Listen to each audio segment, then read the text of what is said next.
Today's a very special day, for me, because in the studio today we have Deborah Dailey, one of my mothers in hospice. There's two. There's Deborah, and then there's Joanne Davis, who's recently retired from Winston-Salem. But Deborah was one of my mentors in hospice, or as I say, hospice, because I didn't know what hospice was when I came in, and Deborah, let me just set it up like this.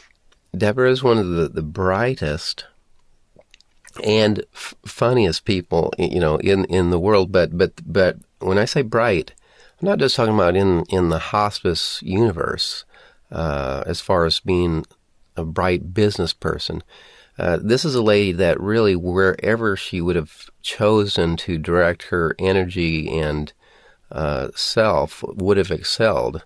Because of this extremely high business acumen.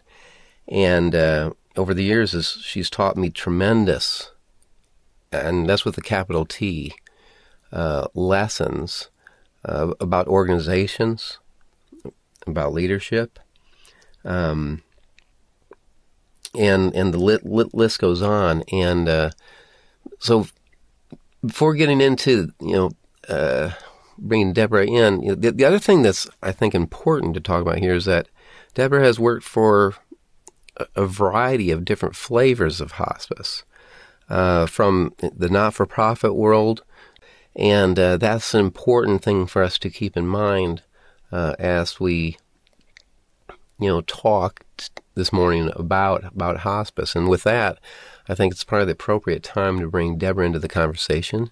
Deborah. Hello. Thank you so much for having me here, Andrew.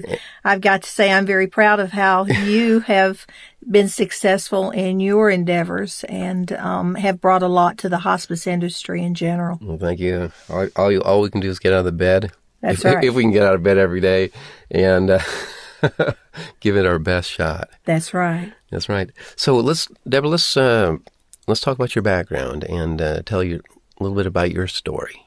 Well, I started out, I have an undergraduate degree from Marshall University in business and an MBA from Wake Forest University.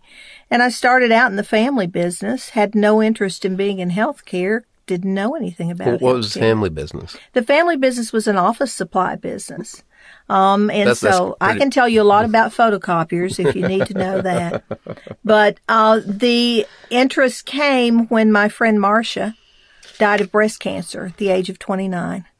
Back in those days, that was in 1977, and back in those days, we didn't have hospice at all and very little home health. And so it was up to those of us who went to high school with her to help her at the end of her life. She had 2 children and was married, and her mother had already passed away from the same disease. So about a year later, I got a phone call because I was president of the junior league in our town. I got a phone call from Dr. Ann Blues of the McDowell Cancer Network in Lexington, Kentucky. And she said there's been a grant that has been put forth from the National Cancer Institute to start programs called hospice in the United States. And I said, what is hospice? And she says, well, it comes from England, and it's care for people at the end of life. And as she began to describe to me that it's the patient and the family are the unit of care, that it's about pain and symptom management, that it's about grief and bereavement, both before the death and after, of course, I thought of Marcia.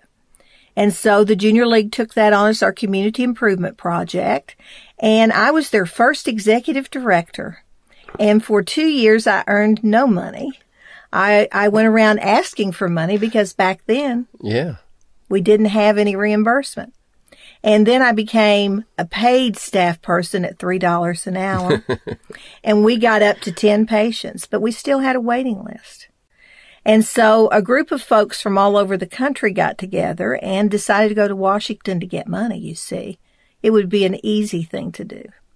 So we went to Washington, and that was under the Reagan administration, and we said, could you give us money? And they said no. But here's what you can do. You can do a demonstration project and prove to us that hospice care can save money for Medicare. So we went to the Kellogg Foundation, the Robert Woods Johnson Foundation, and got some money and set up demonstration programs all over the United States. And everybody knows the end of the story, that in 1982, under the COBRA legislation, hospice became part of Medicare. So that's how I got started in hospice care. Hospice gets in your blood. It becomes a way of life. And I stayed in that little program until I believe it was 87, and came to North Carolina to become the executive director of Hospice of Winston-Salem. Right, and that's where we crossed paths. That's right. You're right.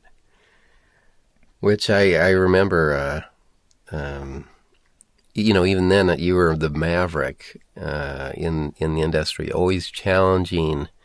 And maybe that's why we've always gotten along so well on some level, because I know that you would look at things, and if it didn't make sense, you wouldn't take the bait. You wouldn't go that direction just because the crowd was pushing in a certain... That's right. Yeah. I sometimes walk against the wind, as they say. Yeah, you and Bob Seger probably should have got together. Yeah, that's right. But it has worked. It has worked. Then let's trace it. So we went there, and then Winston-Salem, and then after that, I was offered a position at Hospice of Palm Beach County, and went down there and was there almost 4 years, and then was offered a position at VistaCare. At the central region of VistaCare. Correct, in Dallas, Texas. Yes. And I was the chief operating officer there in the central region. Which was their primary region. Yeah. We had the largest number of patients in that region, and it was the most profitable region. Of course. Of course. I mean, following the theory or belief that Multiview, that profitability follows the leader. Yeah. And it really resides, we always say that the most important aspect of leadership or a replication principle is if you want a profitable area, have a profitable leader, and that lives usually within somebody. Probably linked to the survival instinct on some level. I mean, I don't know how deep to go on that, but I think it probably is. Could be. So at VistaCare, the largest, because I remember rapid visiting and consulting, and even there we probably got in a little trouble, again, just because changing things. Right. We took over we purchased in the central region, we purchased a company called Family Hospice, which was a for-profit company with 19 sites, Oklahoma, Texas, all over the place. And real war zone of hospice. It was. And all of their 19 sites were in Focus Medical Review when we took them over. Even after we did due diligence and thought maybe it wasn't a good idea, the CEO just decided that it would be a great idea. And so we did purchase those hospices, and that became our largest region. So, we had many tasks to do, and one of them was to get us off Focus Medical Review, because anybody that knows Focus Medical Review knows it's very difficult for the staff, and it's terrible for your financial outcomes. So we worked very hard to get that to happen, and then worked a lot on marketing and growth. Right. I know you're on the road a lot. Oh, yes. Visiting sites and Southwest Airlines. The frequent flyer, the cattle car. The Greyhound bus of the airways. And that was an interesting stint. And like I said, we'll probably in this, as we talk, we'll probably even weave between the different experiences, because you almost have to go back to the different settings sometimes to demonstrate some of the the different situations.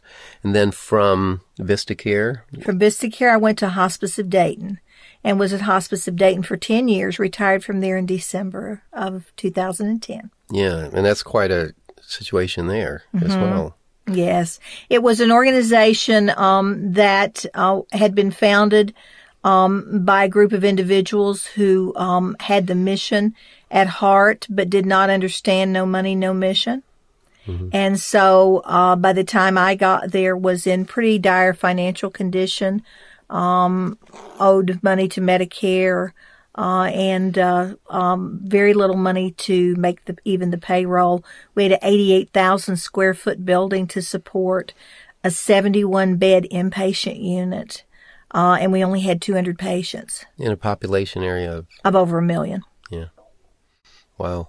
But then when you left, obviously. When I left, we had about 630 patients, our average daily census. And probably the net worth, or again, I know you left it in fantastic financial shape. It was in excess of about $38 million. Yeah.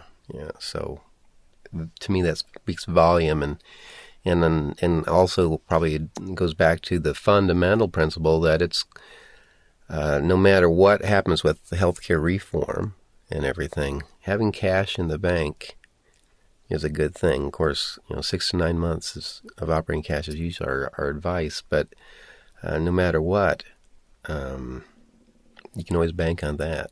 Well, and that was probably the advice in the years before. We've seen reform before. Yes. You and I have seen, things come and go from the government, ideas, but I think this time, with the entire Medicare system being overhauled, you're actually going to see true reform, not only in hospice, but in healthcare. And frankly, it needs to be reformed. Yes. Can you elaborate on that a little more?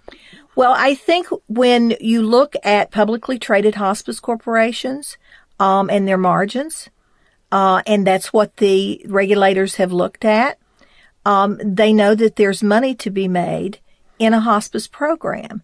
And so what we need to look at is the reimbursement system at the point where we need to look at how we're being paid.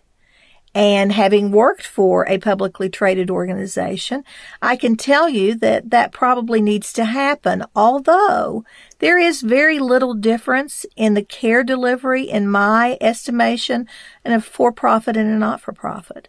Mm-hmm. The difference comes in the goal of the firm.